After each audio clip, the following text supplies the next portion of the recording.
পরের স্লাইডে আমরা একটা উদাহরণ দেখব যে জীবজগতে আমরা এরকম গোল ডিরেক্টেড অ্যাক্টিভিটি বা উদ্দেশ্য বা লক্ষ্য নির্দিষ্ট কার্যক্রম এটা পাওয়া যায় কিনা। তো এখানে যে ডান পাশের ছবিটা দেখছেন সেটা হচ্ছে আপনার একটা ঘাস ফড়িং এর।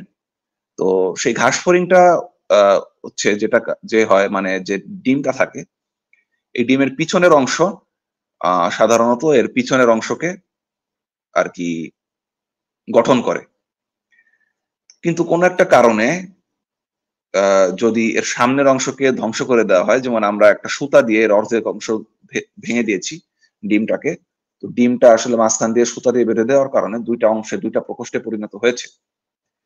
মানে বিষয় হচ্ছে সেই ঘাস ফড়িংটা আসলে নিচ থেকে উপরের দিকে তার ভ্রূণের গঠন তৈরি হয়।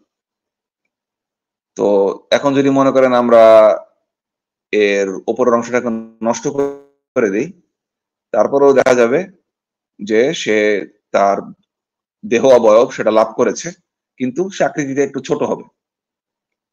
তো এটাই আমরা বললাম যে একটু আগে আমরা যেটা বলেছিলাম যে যখন লক্ষ্যে পৌঁছে যায় অ্যাকশন সিজেস, ক্রিয়াটা আপনার থেমে যায়। আর যদি লক্ষ্যে যেতে না পারে তাহলে এই ক্রিয়াটা কি অস্তিত্বশীল থাকে। এখন দেখেন আমরা একটা এক্সটার্নাল কন্ডিশন দিছি, বাহ্যিক একটা প্রভাব দিছি, সুতা দিয়ে বেঁধে দিছি, কিন্তু এর ফলশ্রুতিতে কিন্তু তার লক্ষ্যের কোনো পরিবর্তন হয়নি। লক্ষ্য কিন্তু যে তাকে একটা ঘাস ফড়িং এর একটা ভ্রূণ তৈরি করা, সেই ভ্রূণ কিন্তু তৈরি করে দিচ্ছে। এটাই আমরা বলছিলাম যে goal directed activity is affected by external condition but not determined by them.